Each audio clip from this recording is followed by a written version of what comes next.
Saya percaya bahwa gender tidak selalu linear dengan jenis kelamin, dan gender bisa berubah setiap waktu. Saya menyaksikannya sendiri di rumah.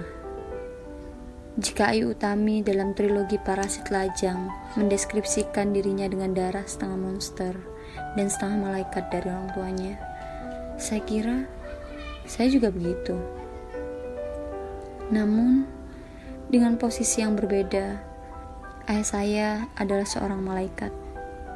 Dia penyayang, selalu memahami saya, memenuhi kebutuhan saya, dan selalu melindungi saya dari monster. Ayah selalu menanyakan kabar saya dimanapun saya berada. Ketika saya pertama kali naik transportasi umum sendirian, setiap 10 menit, ayah selalu menelpon untuk memastikan saya baik-baik saja. Ibu adalah seorang monster. Dia melarang saya menonton televisi, makan indomie, bermain terlalu larut, hingga menyuruh mengaji dan sholat 5 waktu. Ibu sangat patriarkis. Ia mencibir tetangga yang tidak mengenakan jilbab akan dibakar di neraka dan kepalanya ditusuk-tusuk beling ketika saya masih SD.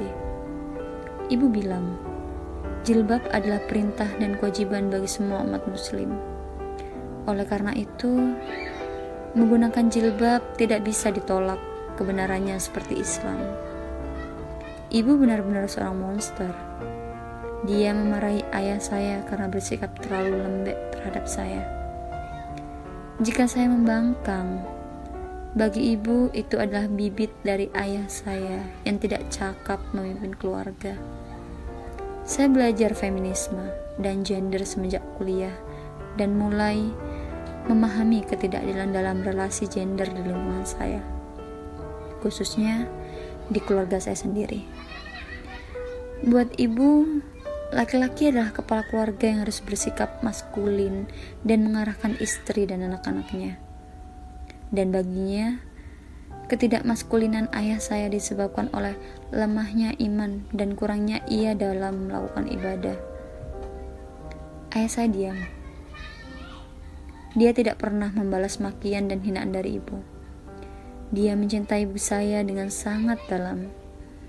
Dia tidak pernah meninggalkan ibu saya walaupun ketika masih kecil, kadang saya ingin sekali mereka berpisah.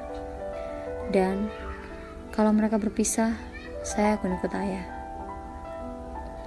Cibiran ibu terhadap perempuan muslim yang tidak mengenakan jilbab akhirnya sampai kepada saya, anaknya sebagai anak perempuan pertama. Mau tidak mau, saya diwajibkan memakai jilbab. Menurut ibu, saya akan dibakar di neraka kalau tidak mengenakannya. Ketika beranjak SMA, kewajiban berjilbab makin keras, dan seiring dengan kesadaran saya menolak ibu, saya juga menolak perintahnya. Saya tidak menolak jilbab sebagai perintah Tuhan apabila itu memang benar. Tapi saya menolak jilbab sebagai simbol ibu saya. Monster ini melakukan kontrolnya terhadap tubuh dan kehidupan saya. Berbagai cara saya lakukan untuk menolak jilbab. Dari pernyataan halus, menulis surat, sampai menolak dengan keras. Dan penolakan yang saya lakukan juga mendapatkan respon yang sama oleh ibu saya. Ketika saya menolak untuk kesekian kali di kelas 2 SMA, ibu memotong rambut saya agar saya malu keluar rumah dan mau mengenakan jilbab. Saya juga terpaksa mengenakan jilbab ketika di lingkungan rumah dan melepasnya begitu masuk transportasi umum. Saya menerima umpatan dari teman-teman saya seperti kerudung dusta. Padahal saya tidak berbohong kepada siapapun. Saya mencoba jujur. Saya mencoba jujur pada ibu saya, sang monster, bahwa saya menolak mengenakannya. Tetapi saya selalu dihina, dicibir, bahkan diusir dari rumah. Tapi ibu saya tidak pernah menerima kejujuran saya. Saya terpaksa mengenakannya begitu dekat dengan rumah agar ibu tidak memarahi saya. agar ayah tidak melulu terluka karena dihina gagal sebagai laki-laki oleh ibu karena membela pilihan saya. Hingga pada awal 2014, di jenjang akhir perkuliahan saya di Universitas Indonesia, saya sudah tidak tahan lagi untuk membohongi diri. Saya tidak mau lagi dicap sebagai kerudung dusta oleh teman-teman. Saya mulai depresi. Saya enggan menerima bahwa saya harus menghadapi masyarakat seperti ibu saya.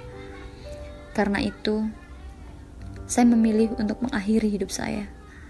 Saya menarik diri dari lingkungan dan pergaulan saya. Saya merasa percuma melanjutkan hidup karena masyarakat berisi monster seperti ibu saya. Depresi yang membuat saya harus bolak-balik berkonsultasi di psikolog dan psikiater, mengguncang keluarga besar dan lingkungan. Keluarga besar saya berusaha memberitahu ibu agar tidak bersikap segitu kasar dan keras kepada saya. Tapi, ibu tidak mau tahu. Jilbab adalah kewajiban bagi ibu saya dan keluarga besar yang mendukung saya tidak paham apa-apa tentang perintah beragama. Saya dilarang bertemu keluarga besar oleh ibu karena saya menolak mengenakan jilbab. Pada akhirnya, saya tidak bisa melakukan apapun untuk mengubah pendirian ibu saya. Walau ayah, keluarga besar, tetangga, serta tokoh masyarakat berusaha memberikan pengertian kepada ibu saya, dia tetap menjadi monster. Ketika sembuh dari depresi dan lingkungan saya, akhirnya saya memahami bahwa saya memang menolak mengenakan jilbab.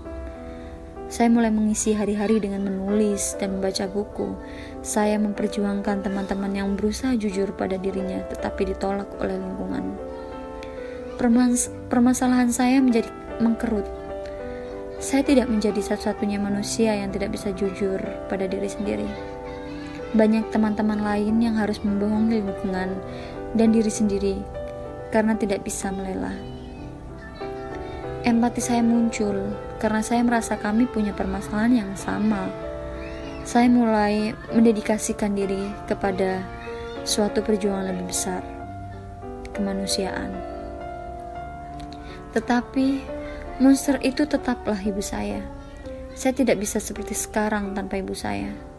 Ibu saya adalah monster yang mengajarkan saya membaca lebih keras dari anak-anak lain karena saya diseleksi. Ibu saya adalah monster yang melarang saya bermain pada malam hari karena penyakit asma yang saya derita.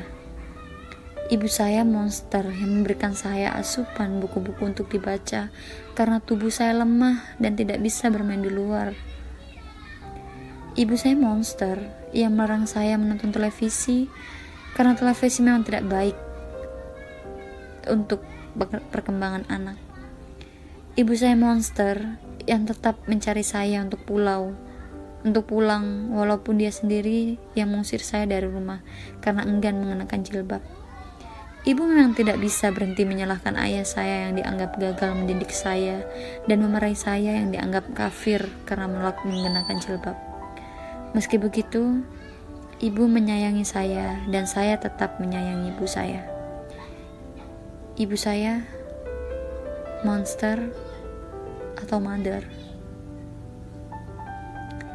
5 tahun setelah tulisan ini dibuat, hubungan saya dengan ibu semakin membaik. Ibu semakin melunak dan menerima banyak perbedaan dalam keluarga. Pasca lulus kuliah, saya diperbolehkan melepas jilbab seutuhnya dan bekerja dalam lembaga yang memperjuangkan hak-hak LGBTIQ. Seketika saya harus merantau dan berpindah ke Eropa pada 2019. Ibu sangat sedih dan sangat merasa kehilangan anak perempuan pertamanya.